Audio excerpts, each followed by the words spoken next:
بے شک آپ اس شخص کو ڈر سنائیں من اتبع ذکر، جو نصیحت کو مانے، وخشی الرحمن بالغیب، اور بن دیکھے رب کو مانے۔ یار جب کوئی دیکھ لے، سامنے آنکھوں کے آ جائے، تو پھر تو وہ فرعون نے بھی کہا تھا نا آمنت برب موسیٰ، میں موسیٰ کے رب پر ایمان لایا ہوں، تو دیکھ کے یہ تو بدبخت ایسے تھے چاند ٹکڑے ہوتے دیکھا پھر بھی نہ مانا، اور مدینے والوں نے کچھ بھی نہ دیکھا، کہا ہم جانے وار دیں گے آپ کے نام پہ، تو کہا کہ محبوب وہ تیری راہیں تک رہے ہیں، وہ تیرا انتظار کر رہے ہیں، اور وہ بن دیکھے مان رہے ہیں۔ اللہ اکبر، الذین یؤمنون بالغیب، بن دیکھے انڈٹھے جو سودے کرتے ہیں۔ بڑا معروف نام ہے بہلول کا، مجاذیب میں سارا مجذوب وہ ہوتا ہے کہ تجلیات کے وفود سے جس کا چراغ عقل ٹوٹ جائے، بجھ جائے، جس کا شیشہ عقل ٹوٹ جائے، اس کو مجذوب کہتے ہیں، لیکن اللہ کی قربت کے سائے میں وہ رہتا ہے۔ اقبال نے بھی کہا کہ نہ پوچھ ان خرقہ پوشوں کی، ارادت ہو تو دیکھ ان کو، ید بیضا لیے بیٹھے ہیں اپنی آستینوں میں، تمنا درد دل کی ہو تو کر خدمت فقیروں کی، نہیں ملتا یہ گوہر بادشاہوں کے خزینوں میں۔ رب اشعث اغبر مدفوع بالابواب لو اقسم علی اللہ لابر، بہت سارے لوگ کہ ان کے بال بکھرے ہوئے، حالت پراگندہ، تمہارے دروازے پہ ہیں، تم دھکا دے دو، بابا پرے چلا جا، لیکن فرمایا کبھی انہیں چھیڑنا بیٹھنا، اللہ کے نام پہ قسم ڈال دیں تو اللہ پوری کر دیتا ہے۔ ایسے لوگ بھی، یہ بخاری کی روایت ہے جو میں آپ کے سامنے پیش کی ہے۔ رب اشعث اغبر مدفوع بالابواب لو اقسم علی اللہ، اگر اللہ پہ کوئی قسم ڈال دیں، لابر، اللہ پھر پوری کرتا ہے، ان کی لاج رکھتا ہے پھر وہ، کیونکہ بندے جو اس کے ہوتے ہیں۔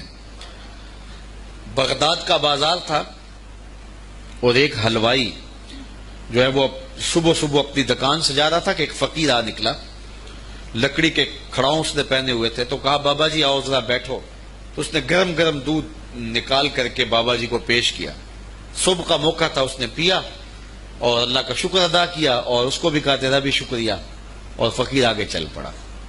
بازار کا منظر تھا، آگے ایک فاحشہ عورت اپنے دوست کے ساتھ، اپنے یار کے ساتھ سیڑھیوں پر بیٹھ کے موسم کا لطف لے رہی تھی۔ یہ آج کل جس طرح ہلکی ہلکی بوندا باندی ہو تو جی چاہتا نا کہ باہر آئیں اور منظر دیکھیں، تو ساون کی رت لگی ہوئی تھی، ہلکی ہلکی بوندا باندی تھی، تو سیڑھیوں پہ بیٹھ کے وہ موسم کا لطف لے رہے تھے کہ یہ فقیر اپنی موج میں بازار سے گزرا، تو لکڑی کے کھڑاؤں تھے، کیچڑ اڑ کے کبھی دائیں گرتا تھا کبھی بائیں گرتا تھا، ایک چھینٹا اڑا اور اس عورت کے لباس پہ جا گرا۔ اس کے پاس اس کا بیٹھا ہوا جو یار تھا اسے بڑا غصہ آیا، اٹھا اور آ کے فقیر کے منہ پہ تھپڑ مارا۔ فقیر بنے پھرتے ہو، چلنے کی تمیز بھی نہیں ہے، قیمتی لباس ضائع کر دیا۔ فقیر نے آسمان کی طرف دیکھا اور ہنس کے کہا مالک تو بھی بڑا بے نیاز ہے، کہیں سے دودھ پلواتا ہے کہیں سے تھپڑ مرواتا ہے۔ حضرت داتا گنج بخش علی حجویری کشف الماجوب میں لکھتے ہیں فقیر اتنی دیر تک فقیر نہیں بنتا جب تک خدا کی رضا پہ راضی نہیں ہو جاتا۔ بلیا لوکی تینوں کافر کافر آکھن تو آہو آہو آکھ، جب تک یہ کیفیت نہیں ہو جاتی فقیر فقیر نہیں بنتا۔ کہا مالک تیری بھی عجیب شان ہے، کہیں سے دودھ پلواتا ہے کہیں سے تھپڑ مرواتا ہے۔ یہ کہہ کے فقیر آگے چل پڑا۔ وہ عورت چھت پہ جانے لگی تو پاؤں پھسلا سیڑھی سے تو سر کے بل گری، چوٹ کوئی ایسی آئی کہ موقع پہ فوت ہو گئی۔ شور مچ گیا کہ فقیر نے کوئی بد دعا دی تھی آسمان کی طرف منہ کر کے، تو یہ قیمتی جان چلی گئی۔ فقیر ابھی بازار کے دوسرے کونے تک نہیں پہنچنے پائے تھے کہ پکڑ لیے گئے۔ لوگوں نے کہا فقیر بنے پھرتے ہو، حوصلہ بھی نہیں رکھتے ہو، کیا ہوا میاں؟ کہا تم نے بد دعا دی اور عورت کی جان گئی۔ کہا واللہ میں نے تو کوئی بد دعا دی تھی۔ کہا نہیں، تیری بد دعا کا کیا دھرا ہے، لوگوں نے جو ہے وہ ضد کی کہ تو نے کوئی بد دعا دی تھی تب ایسا ہوا ہے۔ جب لوگوں نے ضد کی نا، اس نے کہا اگر سچی بات پوچھتے ہو نا تو میں نے بد دعا کوئی نہیں دی، یہ اصل میں یاروں یاروں کی لڑائی ہے۔ کہا وہ کیا؟ کہا جب میں گزر رہا تھا تو میرے پاؤں سے چینٹا اڑا، اس عورت کے لباس پہ پڑا تو اس کے یار کو غصہ آیا، اس نے مجھے مارا، پھر میرے یار کو بھی غصہ آ گیا۔ تو کہا رب اشعث اغبر مدفوع بالابواب لو اقسم علی اللہ لابر۔ اولاد کی تربیت ہمارے ذمہ لازم ہے، اور اس تربیت کا بہترین ذریعہ ہماری اپنی تربیت ہے۔ اولادیں ہماری گفتگو کو تھوڑا، ہمارے عمل کو زیادہ قبول کرتے ہیں۔ آج لوگ ہمارے پاس آتے ہیں جی ہمارا بچہ نماز نہیں پڑھتا، چلو ہم نہیں پڑھتے یہ تو پڑھے، تو میں کہتا ہوں یہ کیوں پڑھے؟ جب تم مصلی بچھاؤ گے تو یہ بھی بچھائے گا.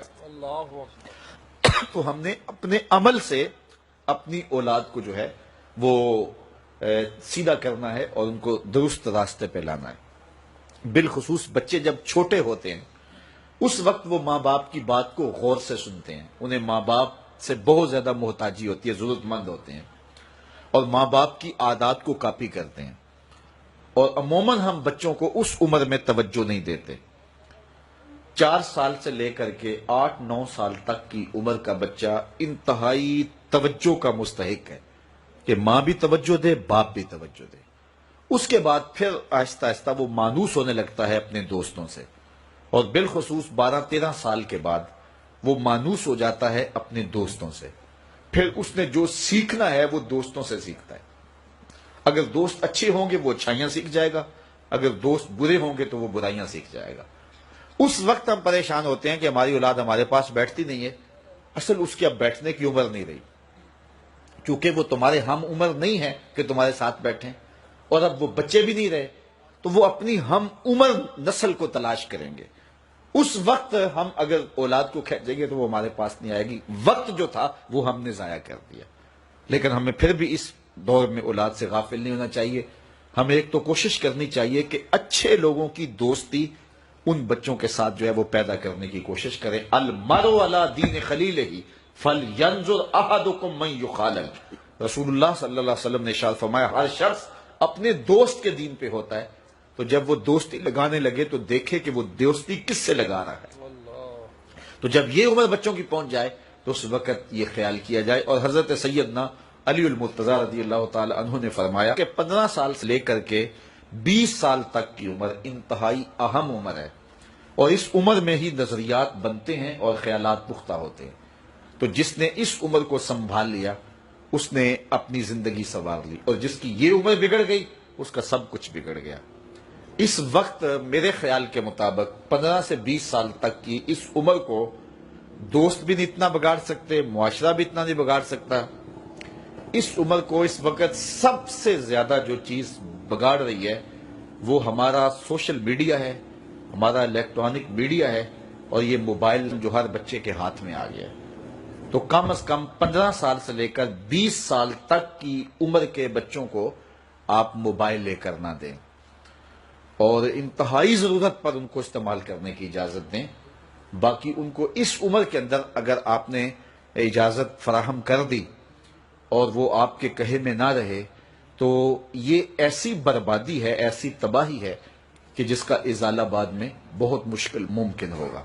اس لیے اس وقت سب سے زیادہ ہمیں جو چیز نقصان پہنچا رہی ہے، ہماری معاشرت کو جو چیز کھوکھلا کر رہی ہے وہ یہ چیز ہے. یہ میں کل کی ایک رپورٹ پڑھ رہا تھا انڈیا کی، کہ انڈیا کا جو معاشرہ ہے اس میں جو نوجوان ہیں وہ بالکل اس میڈیا کی وجہ سے برباد ہو گئے، اور پاکستان میں بھی اس کے اثرات جو ہیں وہ بہت سارے ہیں. لیکن یہاں اب بھی کوئی شرم و حیا موجود ہے، لیکن اگر ہم نے اپنی نسل کے آگے بند نہ باندھا تو یہ میڈیا مغرب کی جانب سے ہماری معاشرتوں کو تباہ کرنے کے لیے ایک ہتھیار کے طور پہ استعمال کیا جا رہا ہے، اور ہماری نسل بڑی تیزی کے ساتھ جو ہے اس کا شکار ہو رہی ہے، اور گھر لٹ رہے ہیں. شرم و حیا وہ جو ہے وہ اس کا جنازہ نکل رہا ہے. تو اس حوالے سے والدین کو خصوصی توجہ دینے کی ضرورت ہے. پھر ہاتھ ملیں گے تو پھر جو ہے وہ اس کا کوئی علاج نہیں ہوگا. لکھا ہے وہ ہمیں مل کے رہے گا. شیخ سعدی شیرازی فرماتے ہیں یہ کبھی نہیں ہوتا کہ مقدر کا لکھا نہ ملے، ہمارے اوپر صرف کوشش کرنا ہے. انہوں نے بڑی خوبصورت مثال دی کہ ایک بندہ جا رہا تھا جنگل میں تو اس نے دیکھا کہ ایک لومڑی ہے جس کے پاؤں بھی کٹے ہیں، ہاتھ بھی کٹے ہوئے. تو اس نے کہا مالک تو اس کو کیسے رزق دیتا ہوگا؟ تو وہ ایک درخت پہ چڑھ کے بیٹھ گیا. ایک شیر آیا، اس نے شکار کیا اور کچھ کھایا اور باقی بس خوردہ چھوڑ کے چلا گیا. یہ رینگتی ہوئی آگے بڑھی اور وہ جو بچہ کھچا تھا اس نے وہ کھا لیا. تو اس کا بڑا یقین کامل ہو گیا. اس نے کہا کہ مالک تو کتنا کریم ہے، اس کو بھی رزق دیتا ہے. ایک غار میں جا کے بیٹھ گیا. جب وہ بے دست و پا لومڑی کو رزق دیتا ہے انہیں تو پھر انسان. ایک پہر گزرا، 2 پہر گزرے تو حاطف سے آواز آئی میرے بندے میں تجھے بھی دوں گا لیکن شیر بن لومڑی نہ بن. شیر بن لومڑی نہ بن کہ خود بھی کھا اور اوروں کو بھی کھلا. تو قسمت کا ہے جو مل کے رہتا ہے. اب کوئی شیر بن کے لے لے یا لومڑی بن کے لے لے، حرام ذریعہ اختیار کر لے یا حلال ذریعہ اختیار کر لے، اب یہ ہمیں اس نے اختیار دیا ہے۔ فَلَنُحْيِيَنَّهُ حَيَاتًا طَيِّبَةً، اللہ فرماتا ہے کہ جو میرا ہو جائے پھر میں ستھری زندگی دے دیتا ہوں، میں پاکیزہ زندگی دے دیتا ہوں، میں نورانی زندگی عطا کر دیتا ہوں۔ تو یقیناً جو اس کے ہو جائیں پھر اللہ اس کا ہو جاتا ہے۔ فَلَنُحْيِيَنَّهُ حَيَاتًا طَيِّبَةً کا روپ چڑھتا ہے ان کے چہرے کے اوپر، زندہ ہوتے ہیں تو خوبصورت زندگی گزارتے ہیں، اور جب اس دنیا سے جاتے ہیں تو پھر بھی خوبصورت زندگی گزارتے ہیں۔ اللہ تعالی ہمیں ایسا کر دے کہ مرنے کے بعد بھی ہمارے چہرے پہ رسول اللہ کے انوار کا عکس نمایاں ہو، اور دنیا کی زندگی میں رہیں تو ہم طمانیت کی زندگی، سکھ اور چین کی زندگی گزاریں۔ صبح سے لے کر شام تک ٹینشن، مصیبت، پریشانیاں، کیا ضرورت ہے اتنا کچھ لینے کے لیے؟ درود پڑھتے جاؤ، زندگی گزارتے جاؤ، زندگی سوکھی گزارو، زندگی اوکھی نہ گزارو، جو اللہ نے دے دیا اس پہ راضی ہو جاؤ، بس ٹھیک ہے۔ اگر کوئی لوگ تمہیں گالیاں دیتے ہیں، برا کہتے ہیں، کوئی بات نہیں، بلیا لوکی تینوں کافر کافر آکھن، تو آہو آہو آخ۔ کوئی تکلیفیں دیتا ہے پھر بھی پریشان نہ ہو، رزق تھوڑا ہے تب بھی پریشان نہ ہو، زیادہ ہے پھر بھی ٹینشن نہ لو، اللہ کا شکر ہے، اللہ نے جس حال میں رکھا ہے۔ اور سنو، میں کہتا ہوں کہ یہ ٹینشن فری حدیث ہے۔ حضرت علی المرتضیٰ فرماتے ہیں جو اللہ کے دیے گئے تھوڑے رزق پہ راضی ہو گیا، اللہ قیامت کے دن اس کے تھوڑے عملوں پہ راضی ہو جائے۔ جو اللہ کے دیے تھوڑے رزق پہ راضی ہو گیا، اللہ قیامت کے دن اس کے تھوڑے عملوں پہ راضی ہو گیا۔ تو خوش نصیب ہیں وہ لوگ جو اپنی زندگی کو اللہ کی رضا میں گزارتے ہیں اور اپنی آخرت کو بھی اس کی رضا کے سائے میں لے جاتے ہیں۔ اللہ تعالیٰ مجھے آپ کو اپنی رحمتوں کے سائے میں رکھے، دنیا آخرت کی بہاریں نصیب فرمائے۔ آقا کریم علیہ السلام کی مجلس نور سجی ہے۔ حضرت انس بن مالک رضی اللہ تعالی عنہ روایت کرتے ہیں، ایک شخص آیا اور حضور کی خدمت میں عرض گزار ہوتا ہے، متی الساعہ یا رسول اللہ، اے پیارے رسول صلی اللہ علیہ وسلم، قیامت کب آئے گی؟ اگر ایک طالب علم پوچھ رہا ہو کہ استاد جی امتحان کب ہوں گے، تو اس کا مطلب صاف صاف یہ ہے کہ اس نے بھرپور تیاری کر رکھی ہے اور بے چینی سے اسے امتحانات کا انتظار ہے۔ تو اس نے کہا متی الساعہ، قیامت کب آئے گی؟ تو حضور نے اس کو جو جواب دیا، فرمایا ما عادت لہا، قیامت کا پوچھ رہے ہو، اس کے لیے تیاری کیا کر رکھی ہے؟ تو شخص کا جواب سنیے، اس نے عرض کی ما عادت لہا من کثیر صلاۃ ولا صوم ولا صدقہ ولکن احب اللہ ورسولہ، میں قیامت کی تیاری کے لیے نمازوں، روزوں اور صدقات کی کثرت نہیں رکھتا۔ بعض ہمارے خطبہ جوش خطابت میں کہہ دیتے ہیں کہ اس نے کہا کہ یا رسول اللہ، نہ میں نمازیں پڑھی ہیں نہ میں روزے رکھے ہیں۔ یہ کیسے ہو سکتا ہے کہ ایک صحابی رسول ہو اور وہ نماز نہ پڑھتا ہو اور وہ روزے نہ رکھتا ہو؟ اس نے روزوں اور نمازوں کی کثرت کی نفی کی ہے۔ لفظ جو حدیث کے ہیں وہ یہ ہیں، اس نے کہا ما عادت لہا من کثیر صلاۃ ولا صوم ولا صدقہ، میرے پاس نمازوں اور روزوں اور صدقے کی کثرت نہیں ہے۔ اس بات پہ مجھے کوئی تیاری کی صورت میں ناز نہیں ہے کہ میرے پاس بہت ساری نمازوں کا ذخیرہ ہے، صدقات میں نے بہت سارے کیے ہیں، لیکن جو میری تیاری ہے وہ یہ ہے ولیکن احب اللہ ورسولہ، میں اللہ اور اس کے رسول سے پیار کرتا ہوں، میری بس یہی تیاری ہے۔ تو اس جواب پر حضور علیہ السلام نے جو ارشاد فرمایا وہ سننے کے قابل ہے۔ آقا کریم علیہ السلام نے ارشاد فرمایا انت مع من احببت، تو جس کے ساتھ محبت کرتا ہے اسی کے ساتھ ہوگا۔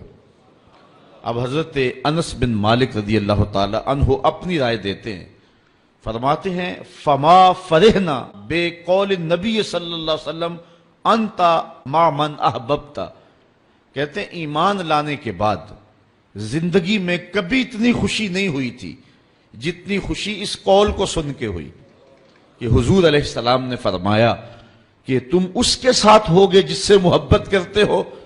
تو حضرت انس رضی اللہ تعالی عنہ مزید فرماتے ہیں انا احب النبی و ابا بکر و عمر و ارجو ان اکون بحبی ایاہم وَإِن لَمْ آمَلْ بِمِثْلِ آمَالِهِمْ، کہتے ہیں میں اللہ کے رسول سے پیار کرتا ہوں، میں حضرت ابو بکر سے پیار کرتا ہوں، میں حضرت عمر سے پیار کرتا ہوں، اور ان کی محبت کی وجہ سے میری خوش نصیبی کہ میں ان لوگوں کے ساتھ ہوں گا۔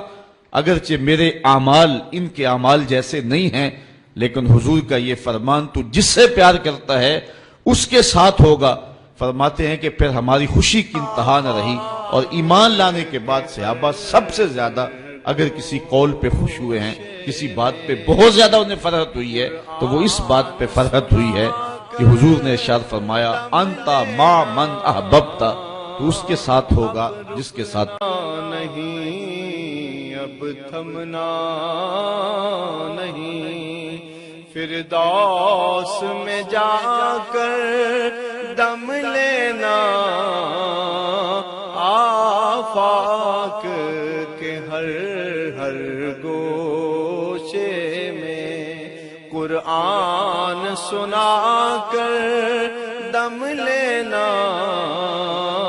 اب رکنا نہیں اب تھمنا نہیں۔